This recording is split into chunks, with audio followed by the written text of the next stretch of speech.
Welcome to AI for Good, the leading action-oriented global and inclusive United Nations platform on AI. Organized by ITU in partnership with 40 UN sister organizations and co-convened with Switzerland.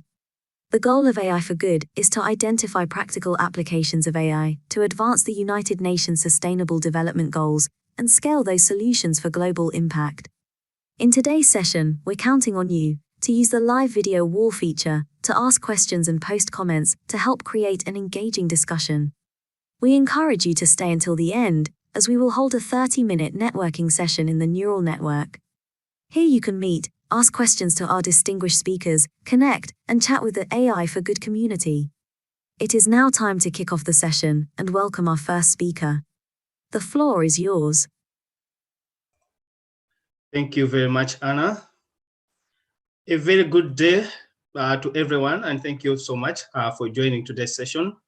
Welcome to the AI for Good Machine Learning 5G Challenge webinar session. My name is Thomas Baskoro from the ITU, and it is my privilege to introduce today's talk.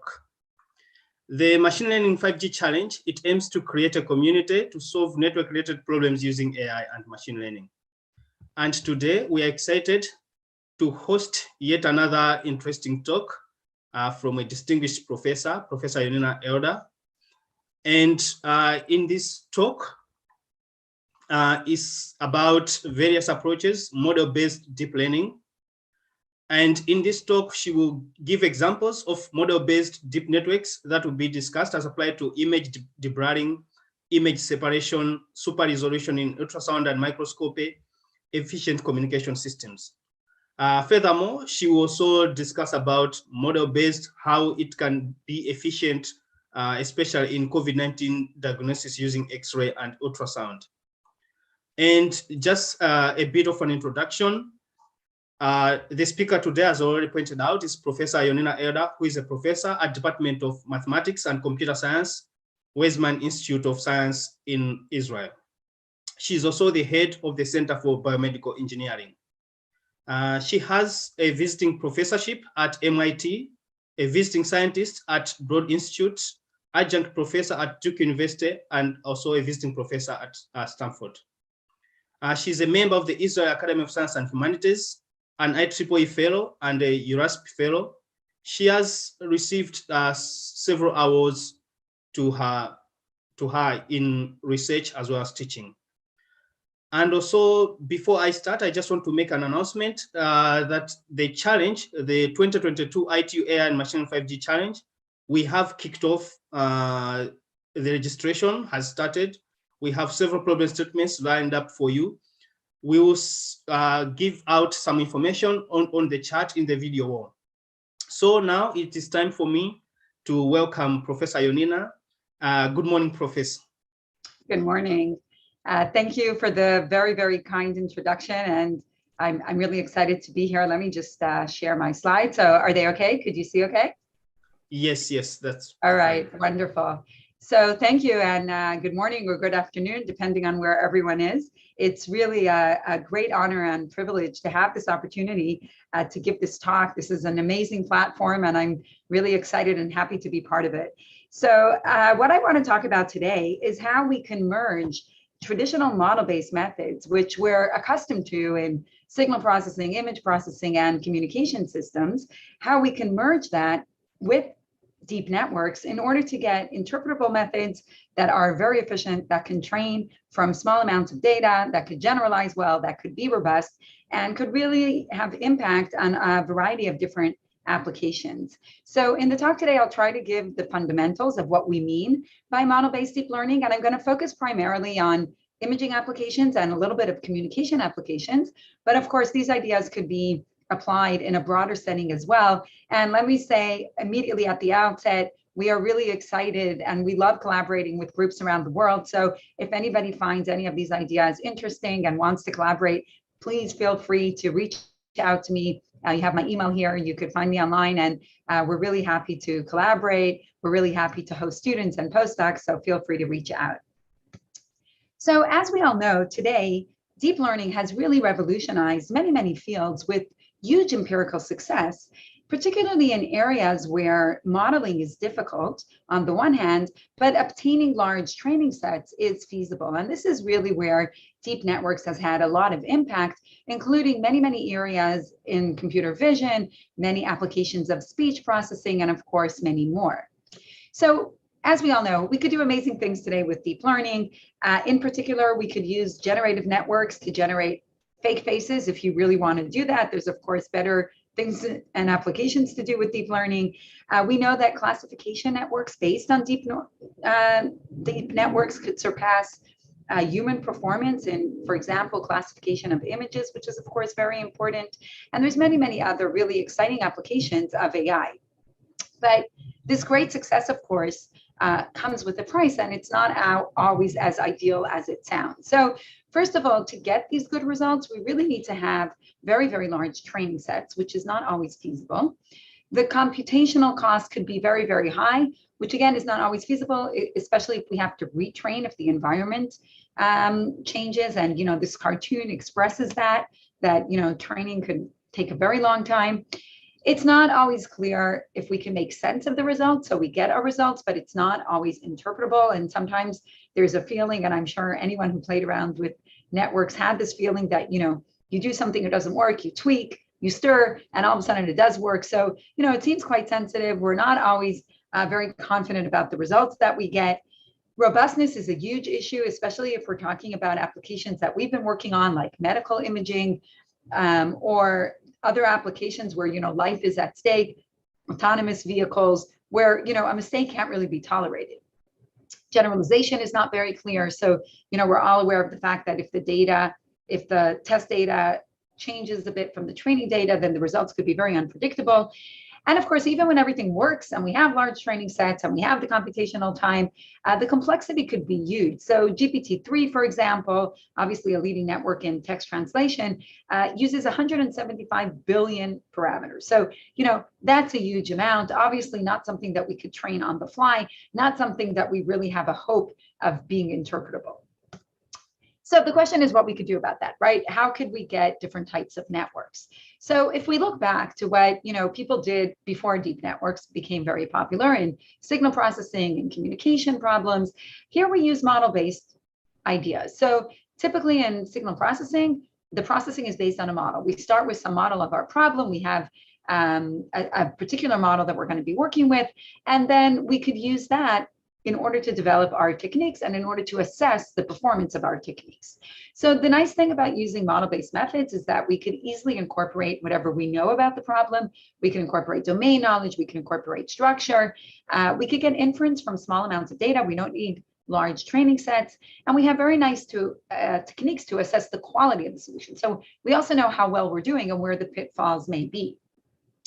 But on the other hand, this relies, of course, on very accurate model knowledge, which we don't always have, and the inference could be slow. So maybe we could do it, but it could be quite complicated.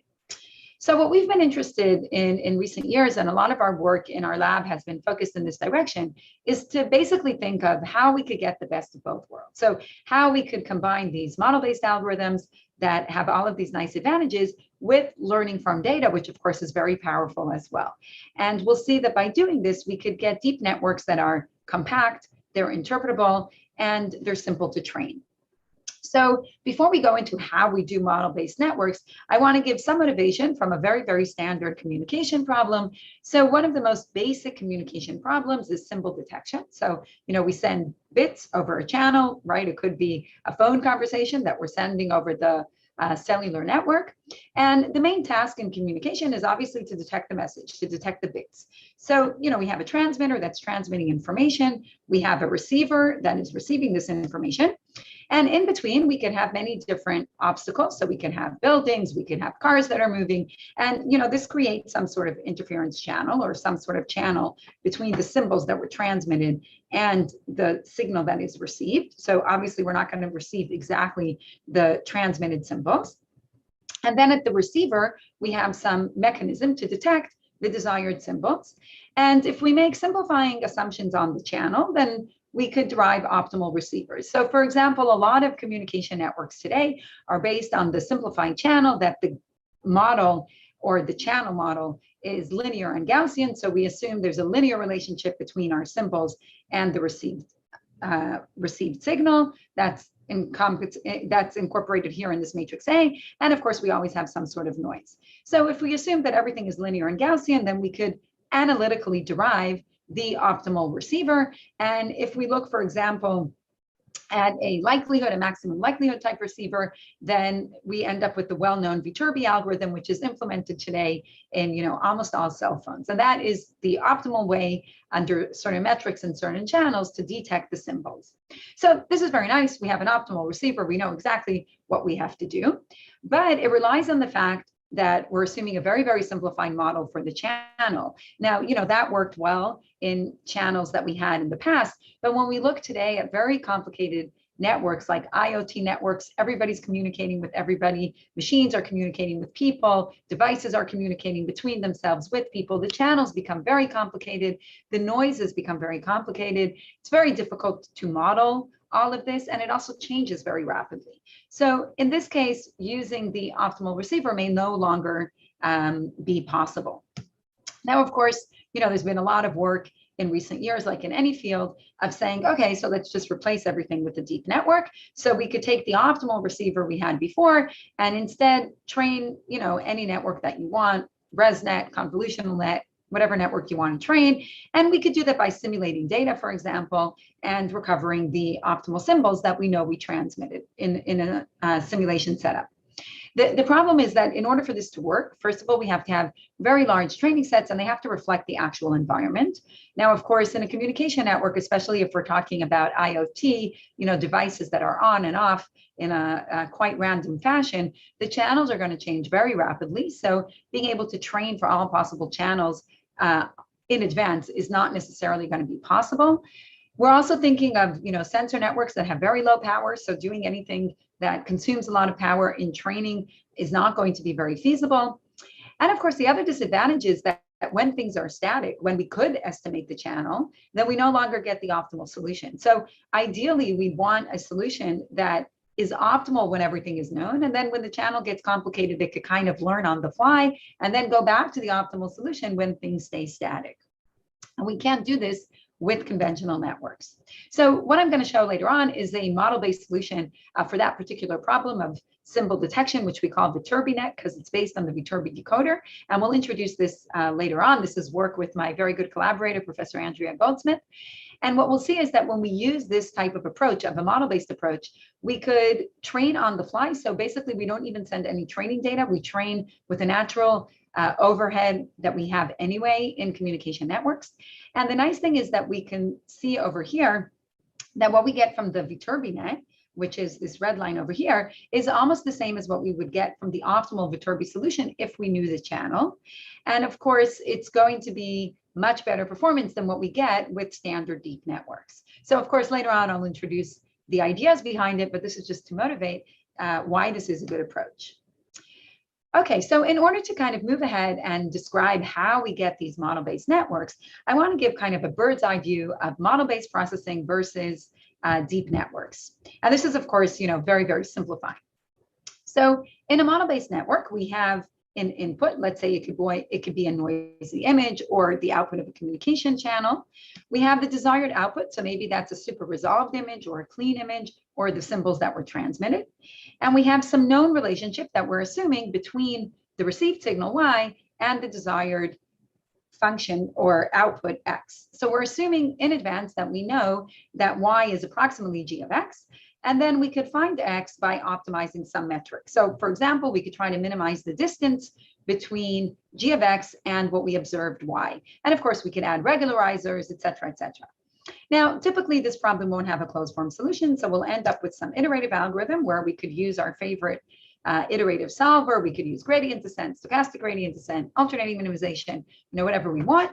And typically, it will end up giving us an algorithm that looks something like this. So we'll have some pre-processing, we'll have some post-processing, and in between, we'll have the iterations of our method, which often we could break into two blocks. A block that's generic, that doesn't depend on things we may not know, and a block that depends, for example, on the channel model or on the PSF of the system, which could be parameters that we don't actually know in practice. Now, on the other hand, when we look at deep learning, of course, or supervised deep learning, the setting is going to be very, very different. So we have training data, we have many paired inputs and outputs. We have a fixed network that we decide on in advance. So the network is not necessarily tailored to our specific optimization problem. So we have some fixed network, and then we're going to use our training data, our inputs and outputs, to learn the weights in this fixed network. And when a new input comes in, we're going to put it through the network and hope that, miraculously, it's going to give us a good estimate of X. So clearly, these are two very, very different approaches. And the question is, how do we merge them?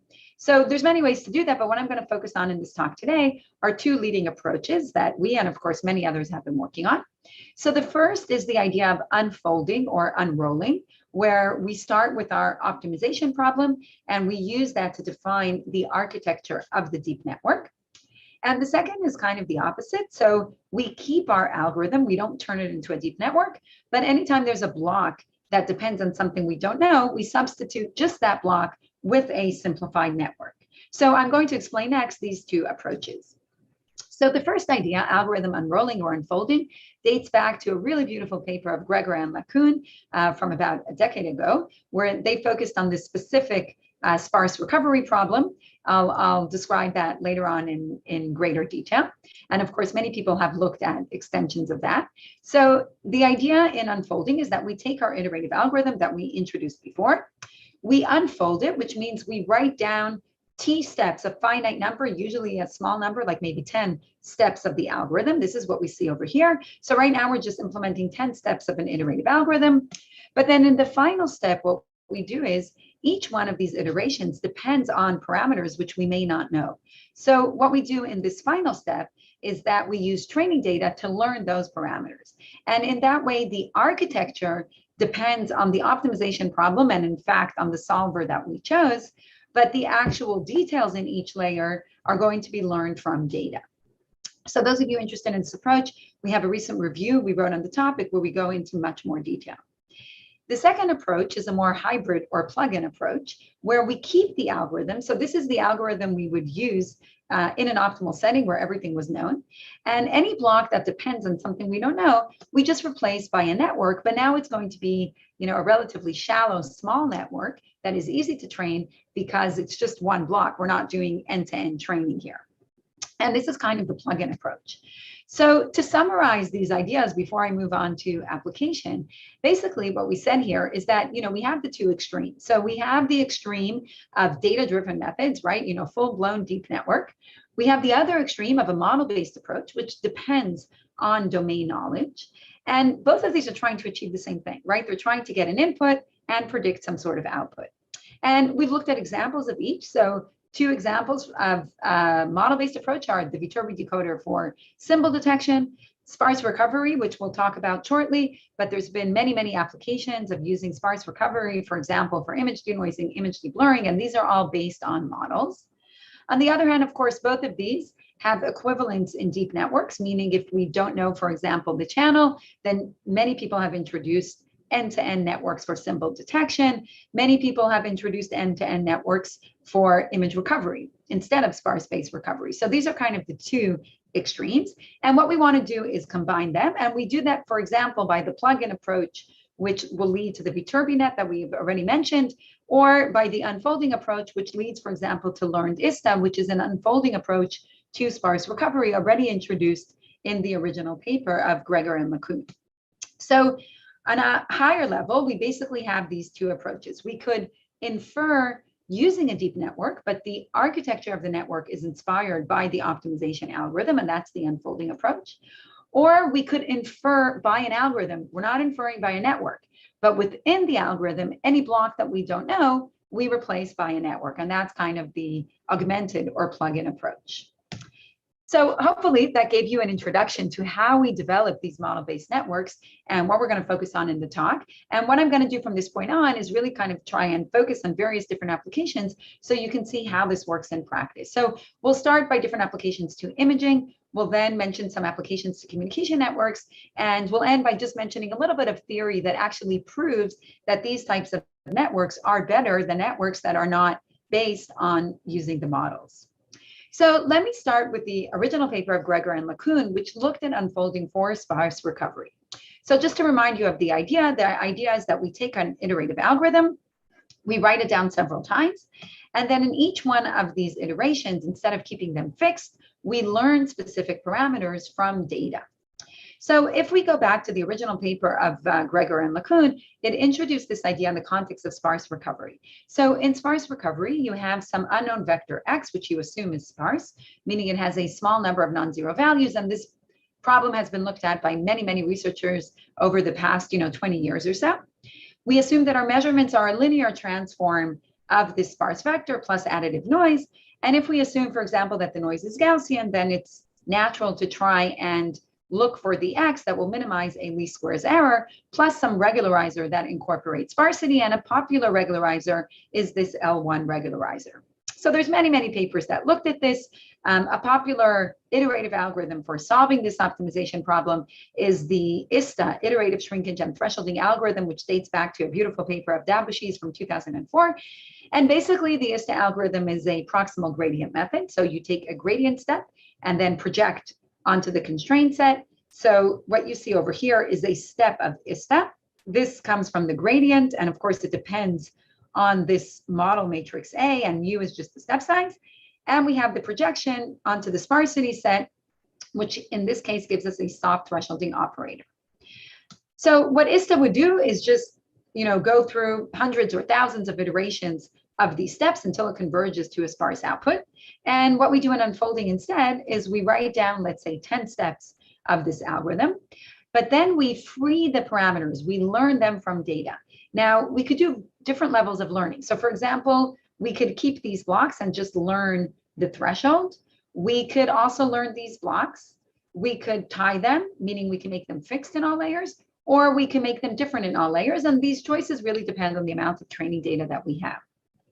But regardless of which choice we make, we're ending up with a network that's inspired by the original optimization problem, and therefore it's interpretable. We know where it comes from. It's data efficient. We don't need a lot of data in order to train it. And we could show, and we'll also prove that at the end, that we generalize better than networks that are not based on the model. Now, the other nice thing is that once we have a network that's derived by an optimization problem, we can now go ahead and look at the really vast literature on optimization and use that to get various different generalizations of our network in a very principled way without kind of using heuristics and fine tuning. So just as one example that we've worked on recently with a very good collaborator of mine, Professor Miguel Rodriguez, and his postdoc Wei Pu, where we looked at, okay, how do we robustify a network? So I want to get a network that is more robust to training sets that are different than, to test sets that are different than the training sets. So what we said is, okay, why don't we rely on ideas of robust optimization? People have looked at how to robustify optimization problems, and we can use that to develop robust networks. So we could go back to our sparse recovery problem. And instead of assuming that A is known, we can assume that we have a perturbation to A, and then design an optimization algorithm that optimizes not only the noise to the measurements, but also the noise to the measurement matrix. Now, this is a well-studied problem in the optimization literature, and it turns out that solving this problem is the same as solving a normalized version of the original least squares problem. So without this robustification, we just have the numerator and the regularizer, and now we're going to have this extra denominator, which helps us robustify the problem. Okay, now this isn't heuristic, it's just a solution to this optimization problem. And now we go ahead and unfold this new problem. So of course, this is going to lead to a different network. The iterations now are going to look different than the iterations of Lista, but we're not guessing them. They're just following from the optimization formulation. And of course, this leads to a network with a very different structure than we've seen before, not a structure that we would have just guessed. And of course, not surprisingly, we could show that when there's perturbations to the measurement matrix that were not in the training data, then we can actually get much better performance than all competing methods, even methods that were trained on much larger data sets. So this gives us a very nice framework that we could start looking at many different extensions, all based on the vast literature of optimization, all very principled and very interpretable. So I hope I've convinced you that, model-based networks are a good idea and also not so hard to develop, very principled. And what I want to do next is just show you a bunch of different applications where this can be useful. And we're going to start with applications to imaging and medical imaging, in particular ultrasound. So One of the most basic imaging problems is a deblurring problem where you have an unknown image. It's blurred by some unknown kernel, and of course we have additive noise. And there's been literally hundreds or maybe thousands, probably thousands of papers on this problem using model-based methods, and more recently using a variety of different types of deep networks. And this is work we did with Professor Vishal Monga, another very good collaborator. We also collaborated on the review I showed before. And here we were wondering, what if we just use unfolding? Now, to be honest, when we started off, we didn't think we would do better than recent deep networks, because really this is an extensively looked at problem, and there's really kind of tailored extensive deep networks out there that were trained on vast data sets. But we were wondering whether using this very simple principled approach, we can at least compete with existing networks. So what we did is, we just set up an optimization problem. We're seeking for features of the image that after they go through the unknown blur will match features of the received image. And we have a regularizer on the feature. We assume that the features are sparse and that our blur is norm bounded. And then we just use a variable splitting approach to actually solve this problem. So an iterative algorithm to solve this problem. And then we unfold it just using the principles that we've shown before. And what's interesting is that we ended up getting really good performance, even better than competing deep networks. So here we're comparing our method, DUBLID, which stands for deep unrolling for blind deblurring. So we're comparing DUBLID with, the ground truth, and two competing networks that are really state-of-the-art results. And we could see both qualitatively and quantitatively that our metrics are much better. We could see here that we can see these fine lines with much better resolution than competing networks, even though we trained on a very small data set using a very simple principled algorithm. So, we found this very encouraging. The next step we wanted to take is to say, in the previous example, we assumed that our features are sparse. So we had a regularizer that we assumed in advance. But there are many problems, of course, that are much more complicated, or for example, noises that are much more involved, where assuming sparsity may just not be powerful enough. So here we want to take the next step and say, could we learn the regularizer by unfolding the regularizer together with unfolding the network? And this is work that we did together with Professor Ruud van Sloan, another very good collaborator, and Daniel Friedman from Google, where we looked at whether we could parameterize a set of priors. And here specifically, we looked at invertible flows, but you could look at any class of priors. And instead of keeping it fixed, so typically these types of methods like GAN networks, et cetera, learn the prior in advance and then use it in the network, we basically parameterize the prior and unfold the prior together with unfolding the network. And again, it's a very principled approach, and it really led to really good performance, again, using a very simple method. So here we're looking at, several different images. They're corrupted versions where we're looking at very heavy corruption. So, a very simple sparsity approach is no longer effective. So there could be areas of the image that are missing. They could be very heavy noise, very heavy blurring. And we're comparing here the results that we get compared with, other state-of-the-art networks for this type of problem. And again, we see that we get much better performance using a very simple and principled approach. Now, moving on to medical imaging, we could do much more elaborate things than just, denoising or deblurring. So a problem that we have in many medical imaging contexts is the problem of separation. And I'll show it here in the context of ultrasound. So in ultrasound, for example, when we're trying to measure blood flow, which you see here on the left, this is the blood flow. What we actually see is the blood flow together with the background coming from the tissue. And the tissue background is clutter. When they're summed together, I can't see the blood flow. So a very important problem is to try to separate them. And people have done this using SVD, but it's just not good enough. So what we did here is we used this model-based approach where we modeled the signal as being combined from a low rank, which is the tissue background, and sparse, which is the blood flow. And then we unfolded a robust PCA solution. So I'm going to show you what we did on the next few slides. Let me just point out that we've used these ideas of unfolding in many different contexts in ultrasound. And those of you interested could see a recent review that we wrote about this topic specifically for ultrasound imaging.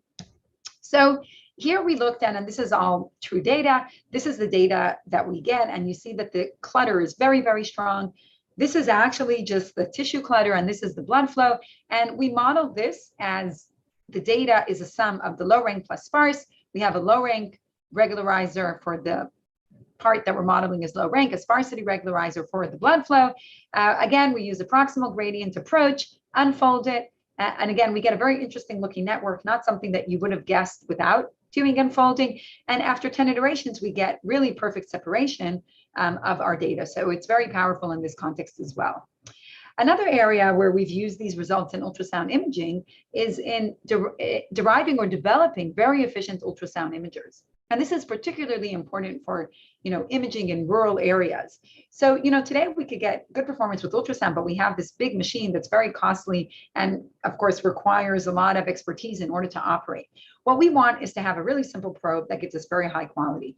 And the way we did that is by using these ideas to subsample the data. And because we now subsample, we could do the sampling directly in the probe. So instead of having a big machine and a probe connected with a cable into the machine, we now do the sampling directly in the probe because we're doing it at a very low rate. And what comes out of it are just bits, is data. That data could be transmitted over the cloud to a remote location, or it could be transmitted to an iPad that the doctor or a tablet that the doctor is holding, and we could create an image. But at the same time, we could also take that data and look at other parameters, not just an image. So this gives us the ability to replace the big machine by a small probe with the same quality, and also the ability to have access to data that before was not accessible. So I'm going to show next a demo from our lab. This is one of the doctors that we've been working with, Dr. Shai Taiman Yarden from Shiva Hospital, and he's scanning one of my students, Regev, with this type of probe. So this is just for powering purposes. The data is going directly from the probe to a local machine, to a remote machine via the cloud, and to a tablet. And you can see that the quality is very good. The different structures of the heart. We can see the mitral valve and the tricuspid valve. We can see the nice motion of the leaflets. We can see that actually there is good ventricular function and there is no pericardial effusion. The picture itself is very good, very crisp, and we can demonstrate very nicely this subject's heart. And now he's scanning directly to the tablet. Now, like I said, the other nice thing is that once we do this, we have access to the actual reflections, to the actual bits coming from the body, not just to the image. And we've been working a lot, both in our group and again with Professor Ruud van Sloan, on exploiting that. So here you see, for example, that the fact that we have the bits, we can now create better images with better contrast and resolution than what we had before. So now we're using a small device and getting better performance than what we had before. We've also started a very big study with Beilinson Hospital here in Israel, led by Dr. Huva Grupstein and her amazing team. So this is Dr. Huva Grupstein, Dr. El Rapson, and Dr. Dror Suchami, who've been collaborating with us. And here we looked at patients with breast cancer. We took this channel data from them and created images, and we can see that our images have much better resolution and are better in terms of detecting tumors than the original data. The other nice thing is that once we have access to the actual data, we could start looking at quantitative ultrasound, not just qualitative ultrasound. So instead of just forming images like is done today in ultrasound, we could use these model-based networks to actually find the physical parameters of the data. So here we're plotting, for example, the speed of sound of the ultrasound within the tissue. And you see remarkably that in this area, right, the speed of sound changed, right? It's very, very high. And that's actually indicative of a tumor. Whereas if you look at the B mode image, same data, then you don't see that there's a tumor here, right? There's nothing remarkable going on over here. So this is really very important. And again, it's enabled by the fact that we're using these model-based networks.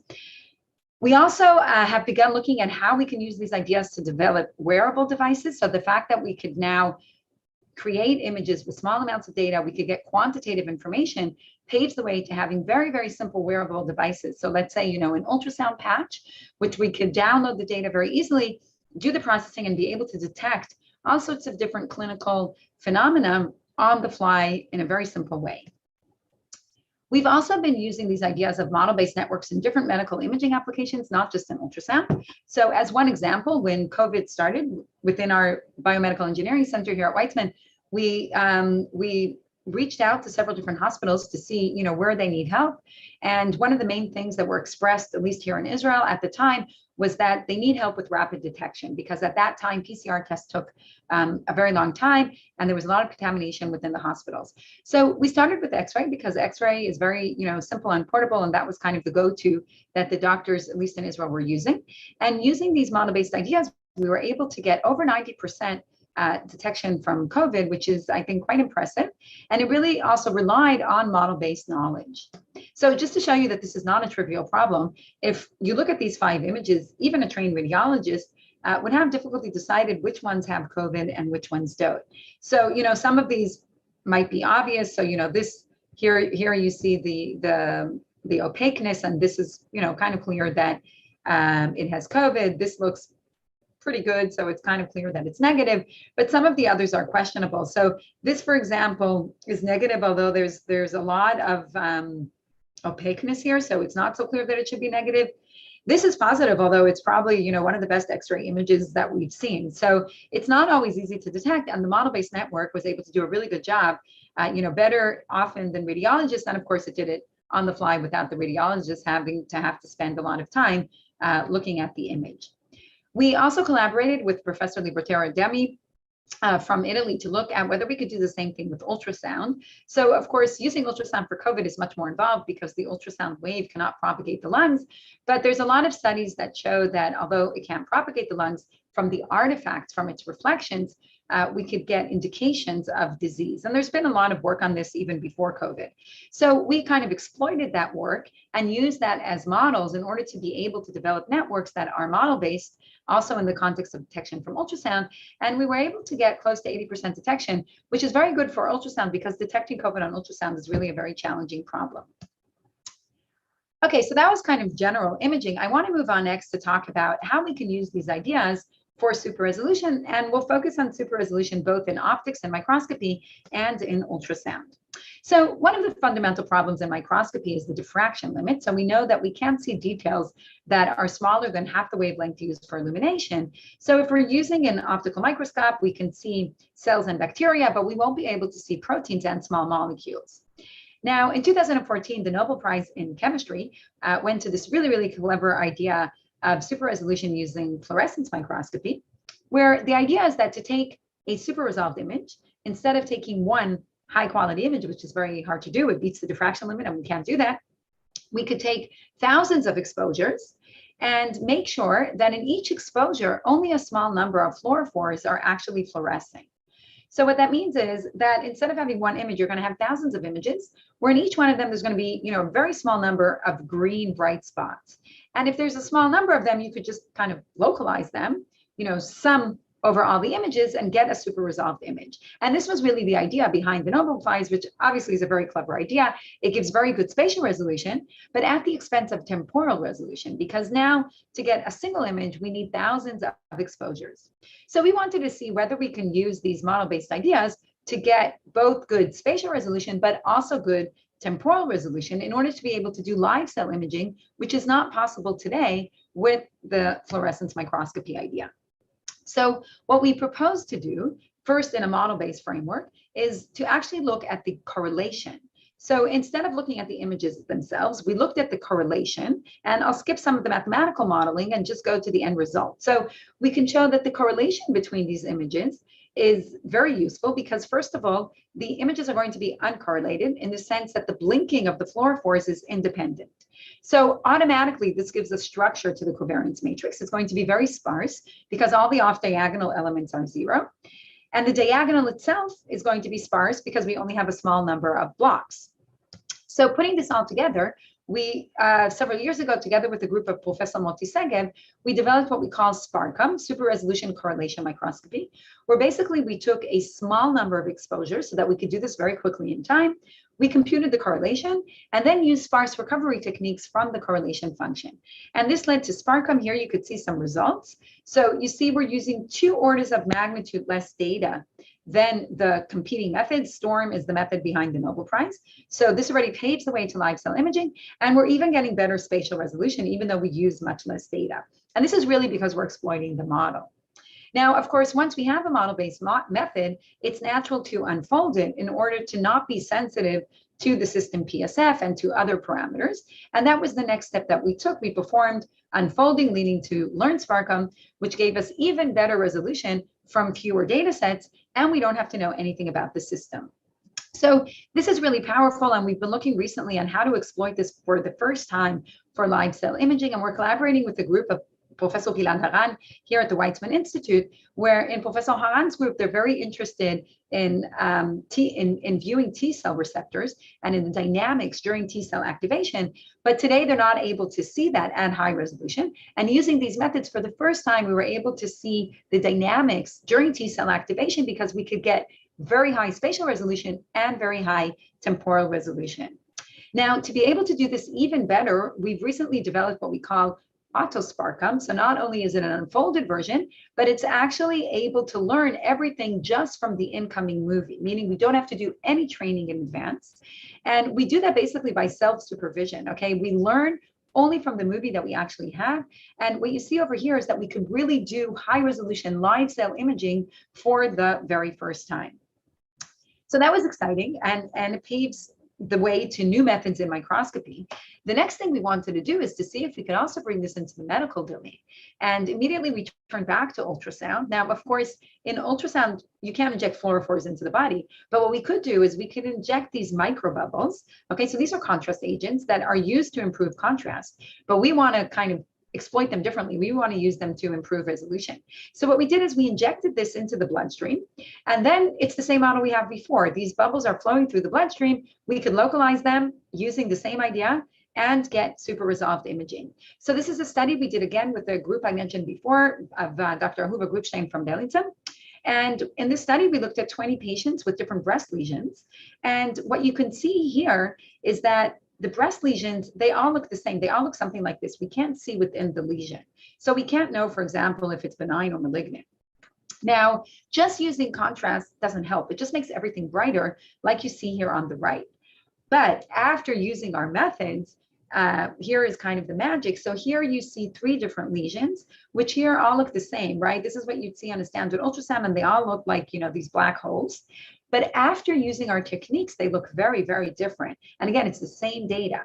So what we see over here is oval mass with very homogeneous vascularization, and that's actually indicative of a benign tumor, benign lesion. Here we see something that looks like a cyst because we see that inside there's only fluids. And here, unfortunately, we have a malignant tumor, and we can see that from the fact that there's very high concentration at the periphery and very low concentration in the center of the mass and a very irregular shape. So just using these unfolded techniques, we could basically see what we couldn't see before, but still using the same ultrasound machine. And more recently, we've been collaborating with the Mayo Clinic to extend this to 3D, and we could get very similar results in 3D imaging as well. Another extension we've looked at, just like in microscopy, is self-supervised, so that we don't have to have any training data.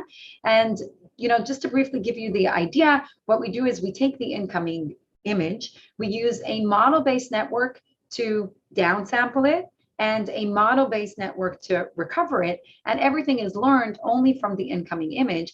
And we see that this actually gives us very, very good resolution. So here we're comparing, the results that you would get today with contrast agents compared to the method that's self-supervised. And here we see unfolding that is supervised. So obviously it's a little bit better, but not by a lot, okay? So it looks almost the same, but here there's no supervision. Everything is just learned from the incoming data. So let me just take a few more minutes, and with that, I'll wrap up to discuss how we can use these ideas going back to communication networks. So we've already mentioned, the basic problem in communication of symbol detection, and we've mentioned that many people have looked at deep networks for this problem. And what we want to do instead is use a model-based method like the Viterbi algorithm, but just replace the difficult parts with a deep network. So like I already mentioned, the Viterbi algorithm is, the most popular method for decoding symbols. It's a maximum likelihood sequence detector, and Andrew Viterbi, based on this algorithm, established Qualcomm, and received the Medal of Science from President Bush. So obviously very, very influential. Now, if we look at the Viterbi algorithm and we really kind of break it up, what we'll find is that it's a really, really nice method based on dynamic programming, where at each stage it computes the likelihood of the data given our guess of the symbols. And then based on that likelihood, it does dynamic programming. So it basically traces a trellis with weights based on the likelihood. And at the end, we'll choose the path with the highest weight if we're maximizing the likelihood. Now, this is a really nice algorithm, very principled. And what deep networks do is they basically replace all of this by a deep network. But if you look at this whole trellis idea, this whole dynamic programming approach doesn't depend on anything that has to do with the channel or the problem. So why should I replace this by a deep network? We want to keep it. The only thing that depends on the channel is the computation of the likelihood. So what we do, instead of replacing all of this with a deep network, is that we just learn the likelihood, and that's a very simple problem. We could do that with a very shallow network, and then we plug that into this very nice Viterbi algorithm, and that leads to the great performance that I've shown before.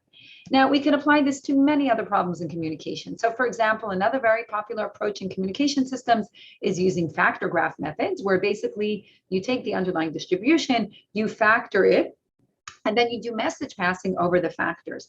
And here again, the message passing is a very efficient, beautiful algorithm. No reason to touch it. The only thing we have to do is learn the factors. So we keep the underlying message passing and just learn the factors. And this leads to very powerful performance in many different communication networks. The last thing I want to point out, which is again another very important communication problem, is interference cancellation. So another approach for decoding symbols in a multi-user setting where we have many, many users is to kind of remove the interference one by one. So we look for the strongest interferer, we remove it, and then we move on. And this is what's known as successive interference cancellation. So here again, if we don't know the interference, we don't want to replace all of this by deep network. We want to keep this really nice structure of successive interference, but we could learn which user is the strongest user in each iteration. All right, so let me end by before going into theory, just mentioning one application to estimation, and of course, there's many other applications as well. So, we've talked about symbol detection. Another very important problem in communication systems and estimation systems in general is tracking of dynamic systems. And, we're all familiar with the very well-known Kalman filter for this problem. So basically here, the idea is that we have some evolution of the state and some observation model, and we want to be able to recover the state from these observations. And this is used a lot for localization, for tracking, etc. So here again, we have a very principled algorithm, the Kalman filter, that is actually optimal when everything is linear and Gaussian. And here again is Kalman receiving the Medal of Science. And this is a very principled algorithm with a very nice structure, which we want to keep. So now if we don't know exactly the observation model, or we don't know exactly the measurement model, we want to keep this iterative nature or recursive nature of Kalman, but only replace what depends on these parameters. And it turns out that kind of the most important point of the puzzle in terms of modeling is the Kalman game. So what we're going to do is we're just going to learn the Kalman game. We're going to keep the recursive nature of the Kalman estimate, but just learn the Kalman game. And this leads to, again, a very interpretable, simple network for tracking and estimation, which could adapt very quickly and only has to retrain the gain. Everything else stays the same. All right, so we're coming to the end. Let me just take 1 minute to say a little bit about theory. So hopefully I've convinced you that, these are nice methods, a principled method. They lead to really, really, really good performance in practice. And we've observed that empirically, but the question is whether we can actually establish that in theory. Could we show theoretically that we get good results? So what I'm going to show in the next 2 slides are some beginning of results that we were able to prove. And, we're really excited about extending this, and we welcome collaborations on extending the mathematics here further. So the first thing we wanted to analyze is the generalization error. We've seen empirically that we could generalize better, but the question is whether we can prove that. And for that, we went back to the basic sparse recovery problem and looked at 2 unfolded networks, the unfolded ISTA that we've already mentioned, and an unfolded ADMM, where we first apply ADMM and then unfold. The details don't really matter. These are 2 unfolded networks for sparse recovery. And we were able to develop a bound on the generalization error. And what's really, really nice about this bound is that for the first time, we get a bound that decreases with the depth. So one of the observations in previous bounds for standard networks is that the generalization error does not decrease as you increase the layers. Now, empirically, we know that it does, but the theoretical results that exist today actually cannot capture that. And what we can show here is that we do get a bound that actually decays if the parameters are chosen appropriately with the depth of the network. And of course, it's tighter than previous bounds. And this is also backed by what we see empirically. So this was a really nice first result where we can kind of get a very nice bound on the generalization error. The other thing we looked at is the training function. So, how much data do we need until we get to a zero training loss? And we were able to develop bounds on how much data we need, which allows us to compare between different unfolding methods, but also allows us to compare between unfolding, which is model-based, versus methods that are not model-based. And here again, we could prove that we need less training samples than methods that are not based on unfolding. So this is a good time to wrap up. So we've tried to introduce some ideas for model-based networks, how we could bridge learning and more fundamental signal processing and optimization ideas. These leads to methods that have better performance from small training sets. It allows us to incorporate different types of domain knowledge. It leads to very interpretable methods. It preserves optimality. We have the beginning of very nice theoretical results, but obviously this is still work in progress. So those of you interested, we have several reviews that you could find on my webpage that go into more detail. Of course, none of this would have been possible without my amazing, amazing group of students and engineers that we have the pleasure to be working with. So I'd like to thank all of my lab members, present and past. Of course, my amazing, amazing collaborators. I feel extremely fortunate that I have, great colleagues to work with, and some of them are mentioned over here. And of course, thank you very much for your attention. I'm obviously very happy to take questions and want to end with what I started with. We're very, very interested in collaborating. So anybody that finds this interesting and wants to come spend some time in our lab, please feel free to reach out. Thank you. Thank you so much, Yonina, for this quite interesting talk. We have now going into the Q&A session. So I'd like to invite my colleague, Vishnu. Welcome, Vishnu, and good morning.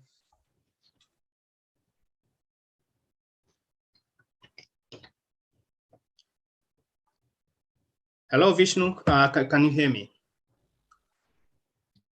Thomas, and I have to admit that I was there. Yeah, can you hear me all right? Yes. Okay. Okay.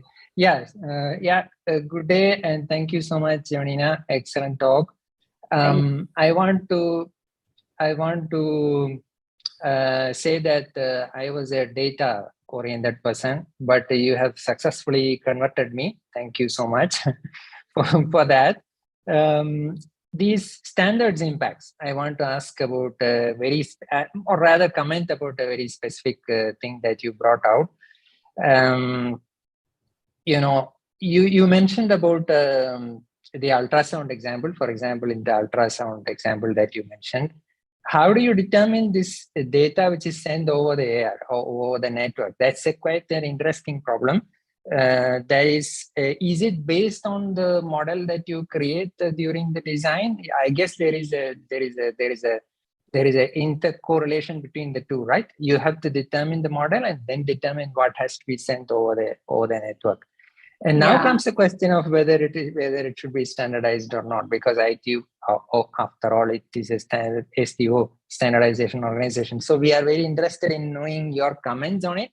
But it is quite interesting, quite an interesting work, that ultrasound example that you mentioned. What are your comments? Have you come across such thoughts before about the correlation between the model and the data which is sent, and how we should worry about it in the standardization field?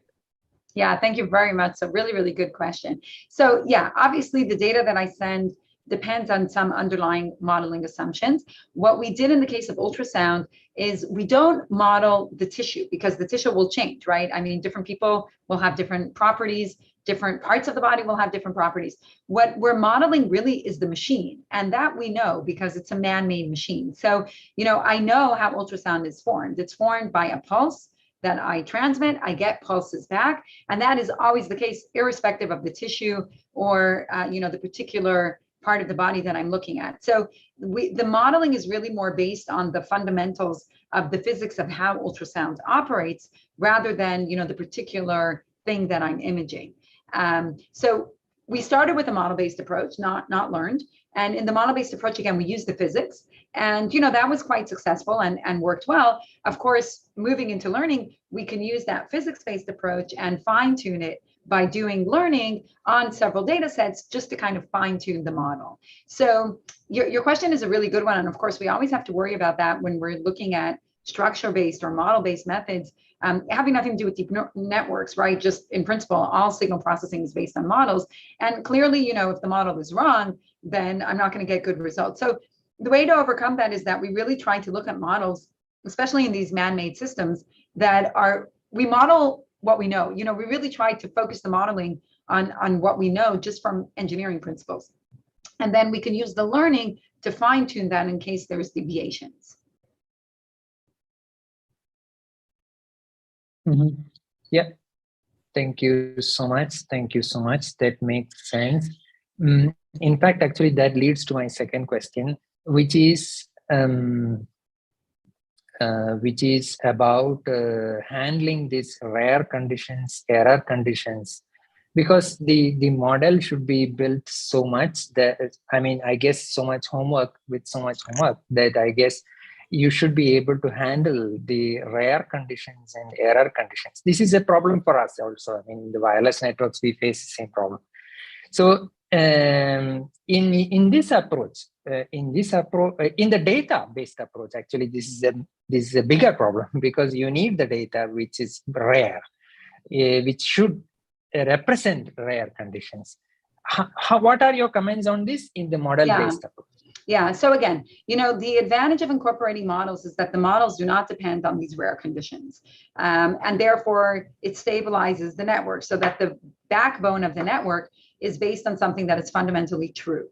In terms of fine-tuning to particular data sets, that's why we started looking at the auto version. So what I showed at the end were kind of auto unfolding methods where things are learned just from the incoming movie. So, you know, if what I have is an outlier, then I should be able, using these auto-based methods, to, you know, tailor myself to that outlier. So I think it's a combination of, you know, a backbone that's based on a fundamental model that doesn't depend on my specific data, but then fine-tuning to match the data, either in a supervised setting, you know, with data sets, or in an auto-based fashion where I'm just learning from the incoming signal. That actually is a very good point, and in fact, my colleagues in the data-based approaches are going to tell you that about auto AML and such techniques. So I believe there is a lot of progress there as well, right? Right, but we're strengthening it by adding the model. Okay, so you know, auto techniques have their own difficulties, but by kind of combining the model with the auto techniques, we hope that we're, you know, able to get kind of the best of both worlds. Absolutely, absolutely. Yes, thank you so much. Yes, I think that's another thing in my notes about retraining. So I believe my colleagues in the data world are going to say that, you know, retraining is easier. You get new data, you retrain the model, and kind of done with it. But in the model-based approach, how do you handle retraining? I mean, do you have to basically go back to the drawing board again, make the model and deploy it, or how do you? No, it's easier. It's easier, right? Because again, I have a model. So, I mean, I don't need to retrain. I just have to, it's like adaptive algorithms, right? So in adaptive algorithms, you don't start from scratch, you adapt. So that's the beauty of the model-based approach, is that because it's not heuristic, I don't have to go back from scratch. I don't have to come up with heuristics as to how do I combine the previous method with the new data. I could use an adaptive algorithm, and you know, these things are known for tens of years in the signal processing literature. So really, I think what we're trying to do is to say, you know, I'm a big believer in continuation. You know, I don't think any new thing kind of overcomes everything that was done before. I think, you know, we are fortunate to be always on the shoulders of giants. There's been amazing work and progress in all of these areas, you know, over tens of years.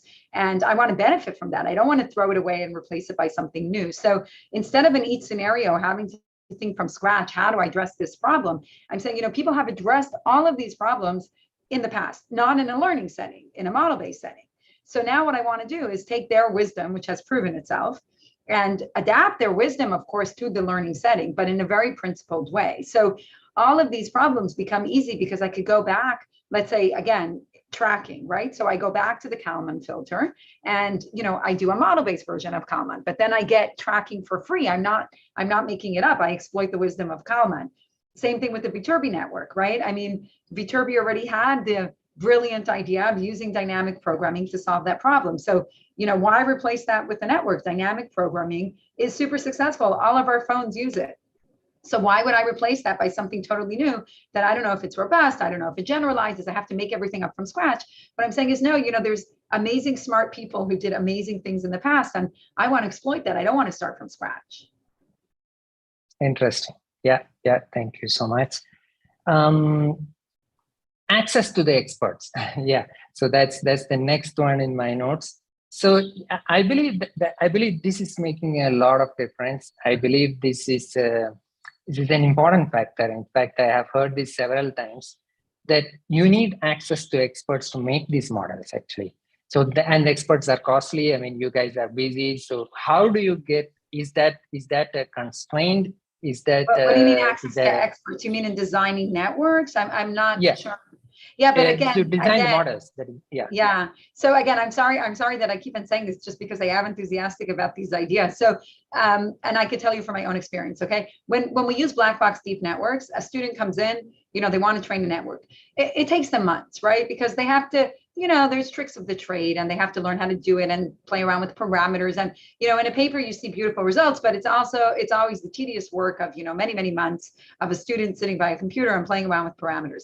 In these model-based networks, seriously, students come, they know nothing about deep networks. In 2 weeks, they have their network up and running, because again, there's very little to play around with. I mean, it's based on optimization principles. These are principles that any engineering student learns, right? Irrespective of deep networks. It's just the basics of any algorithm, right? Wiener filtering, Kalman filtering, Viterbi algorithm, all of these are based on, optimization principles. So this is kind of basic knowledge that any engineering student has.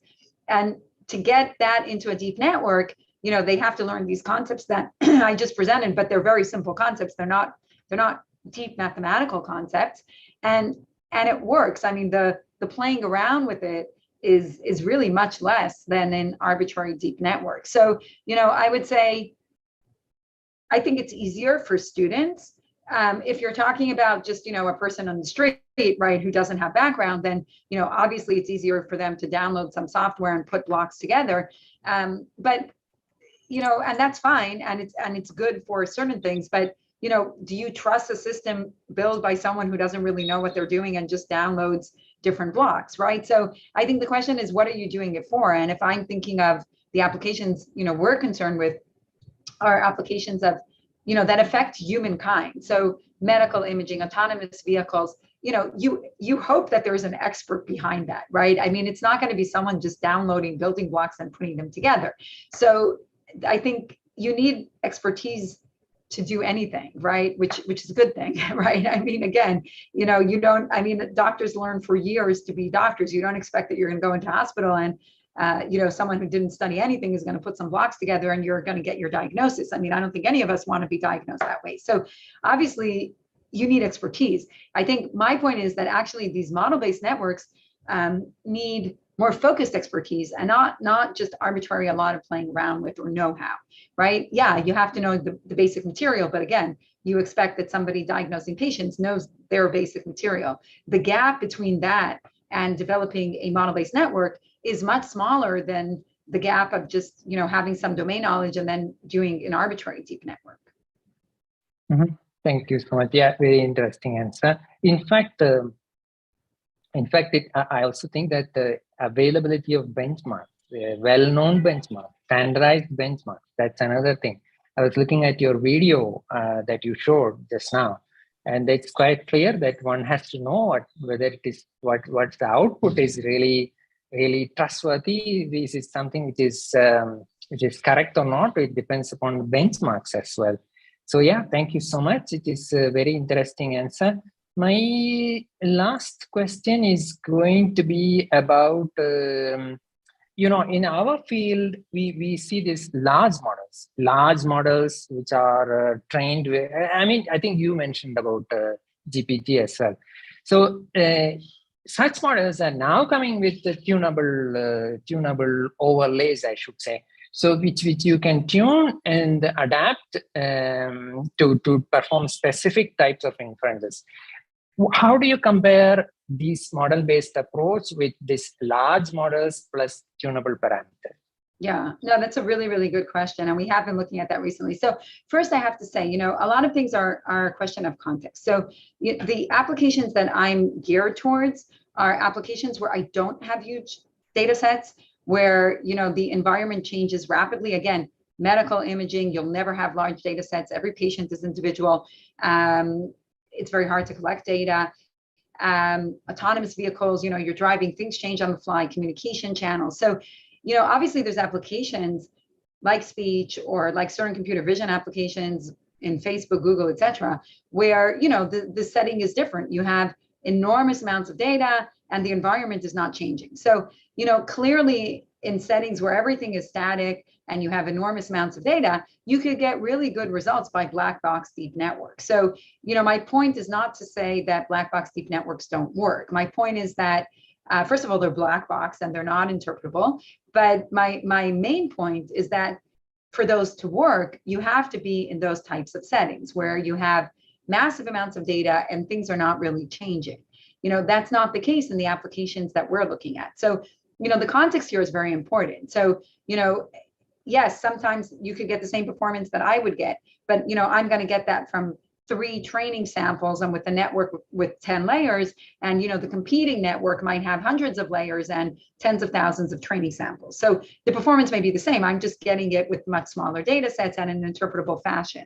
So you could argue whether that's valuable or not, and I'm not going to go into the philosophical discussion, but I will say from an engineering practical point of view, the settings we're looking at, you just don't have those large data sets, that computational power, and the static environment. On your car, you can't do that.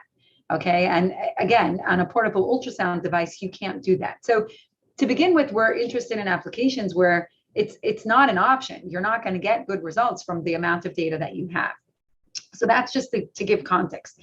In terms of still going back to your problem, suppose somebody trained a network already offline and I want to fine tune it. So we have been looking recently at how do I do that in a model-based fashion as well. So I can say, okay, I have a backbone that somebody trained. I don't care right now how.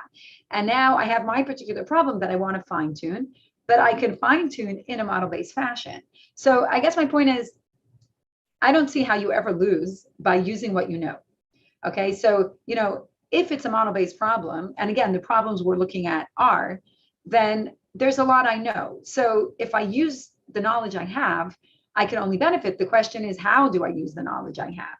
So whether it's fine tuning or whether it's retraining or whether it's meta learning, in all of these cases, I could always benefit from knowledge if that knowledge exists. Interesting. Yes, thank you so much for putting that context. The context was really interesting. And I have to say that we work in a field where the air interface changes dynamically. So yeah, sure. We can identify completely with what you're saying. There is one last question from the audience. Do you see this kind of model-based network replacing the black box deep learning networks in future? I believe you answered it just now with the 2 different types of applications, but I will leave it to you to answer this question. I mean, for sure, let me say, at least again, in applications where, you're data limited, you're computationally limited, generalization is really important.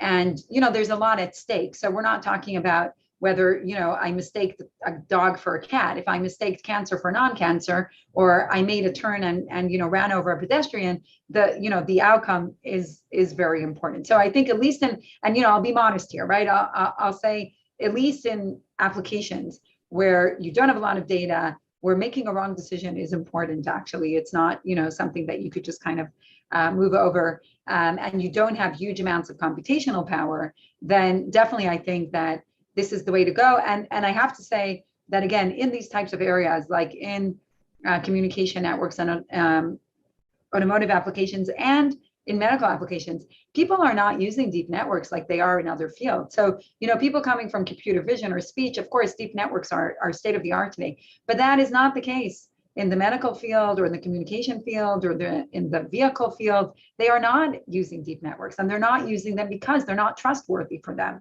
in their context. So yes, I definitely think that in those domains, the model-based approaches are going to be adapted.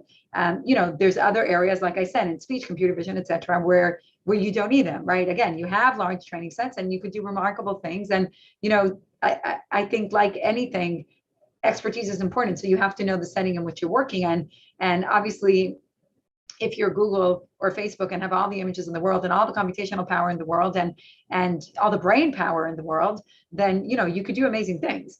But those are not the conditions in which a lot of us work in. Absolutely. Yes, absolutely. Thank you so much, Yonina. It was very nice talking to you and patiently answering all our questions. Sure. It was a pleasure. Your layout of your talk and the context and the approaches were extremely nice. And thank you for staying back. We are quite late. Thank you so much for staying back. Back to you, Thomas. Thank you. And thank you to the audience for listening. Thank you so much, Vishnu. And I would like to give a big appreciation to Yonina for the nice presentation. I think you are moving us now back from using so much data to model-based deep networks where we can trust what we are using. So it's quite... I hope so. Yes. Okay, so I also have like a few announcements to make. The 2022 ITU AI Machine and 5G Challenge, we have opened. We have a few problem statements that are already online.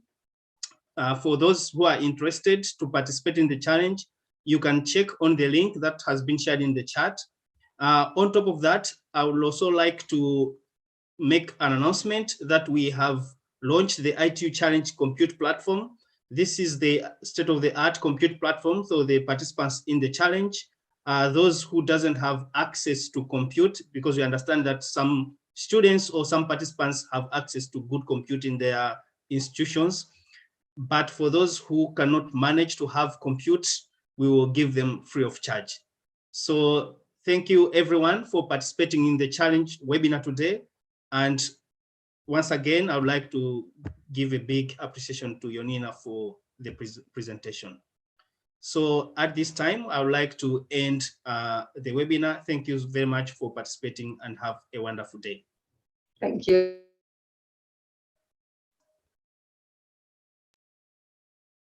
Thank you for participating in today's AI for Good session. We hope you've learned something new, innovative, and engaging in today's event. We now encourage you to continue the conversation on the live video wall in the neural network.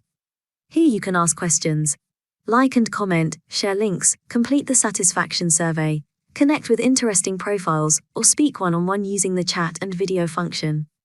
After the 30-minute networking session, we invite you to explore the lobby, try the smart matching quiz, visit the virtual exhibits and poster boards, and build your personalized AI for Good program. It was a pleasure learning with you today. See you at the next AI for Good.